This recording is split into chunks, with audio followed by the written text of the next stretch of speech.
दोस्तों आपने अक्सर ऐसे कामयाब लोगों की कहानी सुनी होगी जो अपनी गुर्बत से निकलकर खुशहाल जिंदगी की तरफ कुछ इस तरह गामजन हुए कि पूरी दुनिया हैरान रह गई। ऐसी कहानी पाकिस्तान के फास्ट बॉलर हारिस रऊफ की है, जिसकी कामयाबी को देखकर बड़े बड़े दंग रह गए, क्योंकि ये वो नौजवान है जो 250 रुपये डेली के हिसाब से काम करता था। आज हम अपनी इस वीडियो में इसी सुपरस्टार की बात करेंगे। अस्सलाम वालेकुम मोअज़्ज़िज़ नाज़रीन, मैं आप सबका अपने चैनल पर वेलकम करता हूँ। दोस्तों, जब बच्चे छोटे होते हैं तो वालिदैन ये चाहते हैं कि बच्चा अपनी पढ़ाई लिखाई पर तवज्जो दे ताकि बाशऊर हो सके। पर कुछ ऐसे बच्चे भी होते हैं जिनको शऊर के लिए तालीम की तो ज़रूरत होती है, लेकिन वो पैसे कमाने के लिए ऐसा शोबा इख्तियार कर लेते हैं जिसमें हुनर या महारत की ज़रूरत होती है। ऐसी ही कुछ कहानी हारिस रऊफ की है, जिनके वालिदैन बचपन में उनकी क्रिकेट के खिलाफ थे। हारिस रऊफ बताते हैं कि मेरे वालिदैन भी चाहते थे कि मैं पढ़ाई में अच्छा बनूं और कामयाब ज़िंदगी गुजारूं। अब्बा क्रिकेट खेलने पर सख्त गुस्सा करते थे। एक दफ़ा मैच खेलकर वापस आया तो देर हो गई और अब्बा ने गुस्से में आकर मेरे सारे इनामात तोड़कर फेंक दिए। मुझे इस बात पर बहुत दुख हुआ था। हारिस रऊफ ने इंटरव्यू देते हुए कहा कि मैं 250 रुपये योमिया पर बाजार में सेलमैन था। इन्हीं पैसों से मैं कॉलेज की पढ़ाई का खर्चा निकालता था, लेकिन दिल में क्रिकेट की लगन थी जो एक दिन मैदान में ले आई। दोस्तों, हारिस रऊफ के वालिद मोहम्मद रऊफ 27 बरसों से वेल्डिंग का काम करते हैं। उन्होंने भी बताया कि बच्चे पालने के लिए कड़ी मेहनत की। घर किराए पर था, इसलिए वेल्डिंग के काम से घर का किराया देते थे और टैक्सी चलाकर घर का बकाया खर्चा पूरा करते थे।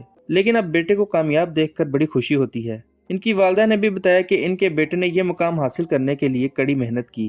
कहा जाता है कि जब लाहौर कलंदर के प्लेयर डेवलपमेंट प्रोग्राम के ट्रायल्स रावलपिंडी स्टेडियम में हो रहे थे तो इसमें ये हिस्सा नहीं ले सके थे। इसके बाद दूसरा ट्रायल प्रोग्राम गुजरावाला में हो रहा था, जिसमें इनके पास जाने के लिए किराया नहीं था। लिहाजा उन्होंने इधर जाने के लिए एक दोस्त को तैयार किया। जब वो स्टेडियम पहुंचे तो स्टेडियम भर चुका था और गेट बंद कर दिए गए थे। हारिस रऊफ ने बड़ी मुश्किल से टूटा हुआ जंगला तलाश किया और यहाँ से वो स्टेडियम के अंदर दाखिल हो गया, लेकिन आगे फिर दरवाज़ा बंद था।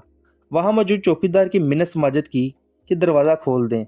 बड़े इसरार के बाद चौकीदार को इन पर तरस आया और इसने इनको जाने दिया।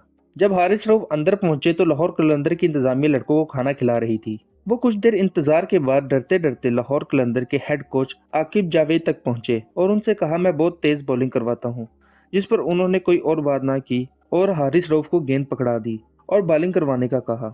जब उन्होंने पहली गेंद फेंकी तो उसकी स्पीड 92 किलोमीटर फी घंटा निकली। फिर आकिब जावेद ने दूसरी गेंद करवाने का कहा तो वो 91 किलोमीटर फी घंटा निकली। इस तरह वो लाहौर कलंदर का हिस्सा बन गए और अब वो कौमी टीम का हिस्सा हैं। दोस्तों, जब हारिस रऊफ 2.5 साल कबल गुजरावाला में राइजिंग स्टार प्रोग्राम के ट्रायल्स देने आए थे तो इस वक्त उन्होंने अपनी तमाम क्रिकेट टेप बॉल से ही खेली थी।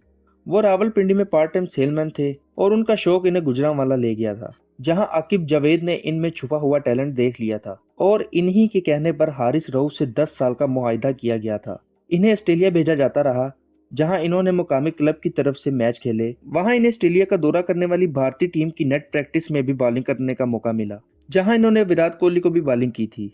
आहिस्ता आहिस्ता उनकी बॉलिंग अच्छी होती गई और अबू धाबी की T20 टूर्नामेंट प्रोग्राम में उन्होंने तेज रफ्तार बॉलिंग करके सबको परेशान कर दिया। बिग बैश में हारिस रऊफ ने अपनी एक बॉल भारतीय सिक्योरिटी गार्ड को देकर शोहरत हासिल की। उनका कहना है कि एक भारतीय पंजाब से ताल्लुक रखने वाले सिक्योरिटी गार्ड ने मुझसे कहा कि आप मैच के बाद गले जरूर मिलना, जिस पर मैंने कहा कि मैं आपको अभी गले लगाता हूँ। हारिस बताते हैं कि जब मैं इनसे गले मिला तो आप दीदा हो गया। मैंने सोचा ये शख्स किसी परेशानी में है, लिहाजा मैंने इससे परेशानी का सबब पूछा तो इसने सिर्फ मुझसे इतना कहा कि मुझे आपसे मिलकर बहुत खुशी हुई। ये वो लम्हा था जब हारिस ने दिल में दुआ की कि जब वो मैच जीत जाएंगे तो वो इस गार्ड को ये गेंद बतौर तोहफा देंगे, क्योंकि वो इसे छोटी सी खुशी देना चाहते थे। दोस्तों, अगर वीडियो पसंद आई हो तो इसे लाइक करें और शेयर करें। अपना ख्याल रखें। खुदा हाफिज।